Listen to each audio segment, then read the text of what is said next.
So we begin our exploration with the work of Nick Couldry and his most recent work, co-authored with meijas, which looks at how digital data, in particular, the information that digital platforms gather from all of us all of the time, has done something that he calls transforming the social. What Couldry is arguing is that digital methods for gathering digital data and therefore digital platforms have fundamentally taken social life in a different direction. So we need to know why he thinks that and why it matters. So let's go into his thinking a little bit. Well, we can find the claim fairly clearly, and one of the skills that we're learning in this unit is learning to pick out identifiable quotes from key theorists and learning to spend some time considering what these quotes mean, why they're important. Doesn't necessarily mean we have to agree with all of them, but we do have to consider them. So Couldry and meijas claim that, quote, the expansion of data colonialism is a problem for all human subjects, indeed for human development as such. A continuously trackable life is a dispossessed life, no matter how one looks at it. Recognizing this dispossession is the start of resistance to data colonialism. Now, this word colonialism is an extremely strong word and is one that's used quite deliberately by Couldry and meijas to talk about a transformation in social life across the globe underneath our nose that they feel is being very much underthought. What they're saying is that the expansion of digital tracking capabilities um, is a form of alienation and dispossession. Basically, we're losing something of ourselves. We're losing something of our capacity to identify our needs and direct our own lives by surrendering evidence about what we do whenever we use social media. So, why on earth would Couldry and meijas think this? Where does this idea come from and how does it apply to you? Because ultimately, what I'm going to suggest is this idea can be used to understand how evidence about your learning is something that we need to think about carefully. It isn't something that speaks for itself. So, why would we look at Couldry? Why should we pay attention to what Nick Couldry has to say about data colonialism? Well, he's worth paying attention to because he's been writing about media realities for quite some time now, and his work has been particularly influential over the last 20 years or so. And that work emerges from an idea that you have encountered before, which is the idea of the media ritual, the idea that using media is ritualistic, is which means that it's something which is both repetitive but which is almost sacred. It's something which carries with it very cherished ideas about how the world works. And Couldry developed the idea of media ritual through the notion of what he called media practices. And what he was trying to get at in the notion of media practice was the way that through a variety of things that people do with media, whether they be media professionals or just everyday people like you and me watching TV or using our mobile phones or whatever it is, that these practices ground the fundamental form of media power, which is the capacity of media to organize time and attention. So that was one definition of media power that Couldry developed through his notion of media practice. And that notion of organizing time and attention is something that carries through to his more recent work on data colonialism. Another idea that Couldry um, uh, developed in his earlier work was around this notion that we increasingly live in societies that assume that media are the center of knowledge that's worth having.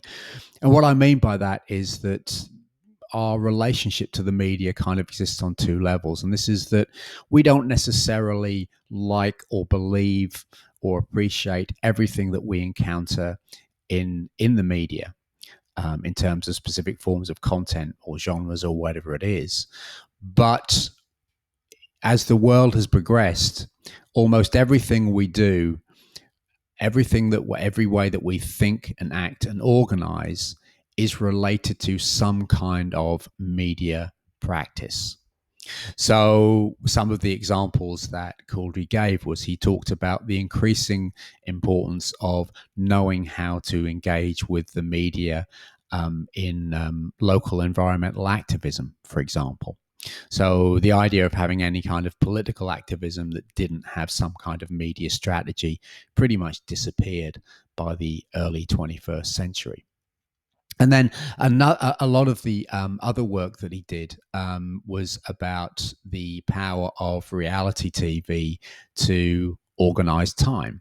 So he would talk. So he did a lot of research on an early example of reality TV from the UK, the UK version of Big Brother, and talked about the way that people would really organize their social life, their entire social life for a whole week over a 3-month period around Big Brother, around watching and talking about Big Brother.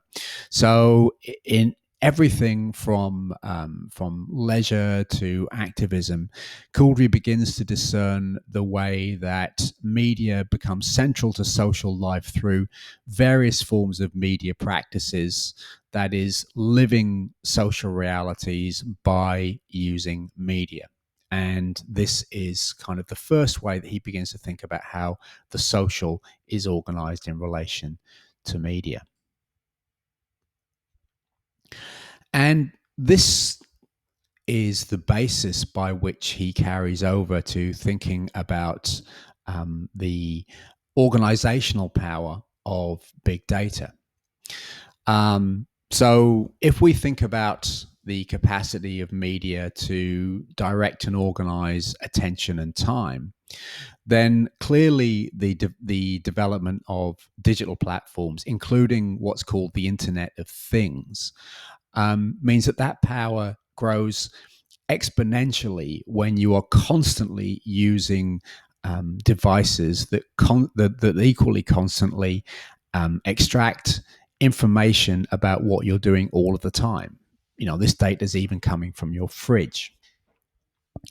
And what that means is that your social actions, almost everything you do, whether it's grabbing a beer from the fridge or going for a run or going for a walk or whatever it is, or texting, your social actions have a quantifiable value that exceeds the satisfaction of your basic need. So, you go to the fridge because you want a beer, and there's nothing else to say about that. But there is a lot more else to say about that, because your desire for a beer and your decision to pick a beer at that particular time is information that's then passed up to the supply chain such that it can be quantified and used for market research. Now, a better example of how this works is with regard to Moodle, because I'm not sure whether you knew this, but every time you access Moodle or a Moodle link, or in fact, every time you don't, that is registered or it isn't. So your action or inaction becomes evidence about how well digital learning is not. In other words, I can tell from Moodle exactly what you are and aren't not doing. So I don't have to ask if you've watched a particular video or read a particular article, because Moodle will tell me. Now, what this does is it creates a picture of you as a learning that has a meaning and an existence which is independent of you. So, on a certain level, I can get an idea of what you're like as a student without ever talking to you. Now, that's an example of the processes that Couldry is talking about, in the sense that he relates We might say, well, what's wrong with having all of this evidence? And couldry locates what's wrong with it in a deep Marxist tradition of critical thinking, which is related to themes of abstraction, surplus value, and alienation. What that means is that when you click on Moodle to learn, your activity has a meaning and a value that can be taken away from you and used, for example, to give evidence about engagement or lack of engagement, and really used to do a range of things and plan a range of activities in which you have no say. So, this is an example of how you provide data that other people could then use to for their own purposes. So, this is how it's related to the notion of power. So, why do you need to know about all of this? Well, you need to think about all of this because any of you who are doing any projects that involve any kind of social media need to think about how that social media is involved in processes of abstraction. How is the significance of your media technology related to what people think they're doing when they're using that technology, and what that technology actually means in the broader political economy of media? How does that technology create knowledge? Who uses that knowledge? Who stands to profit from it? Now, this is also related to the notion of the self. And we talked about the idea that media affect the experience of the self, and couldry is picking up on that.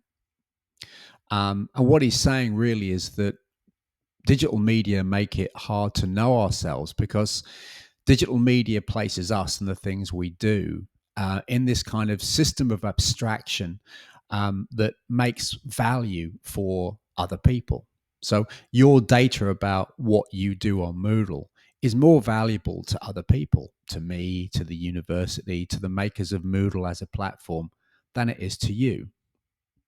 So, how is it that we don't ask questions about it? How is it that we consent to operating in within these digital environments? And is that what we should really be doing? Um, and we're going to explore that in the next video when we look at the Bain work on teaching technology enhanced learning. And what we're going to be considering is how couldry's general critique of digital platforms and the data they create can be applied more directly to the experience of online learning.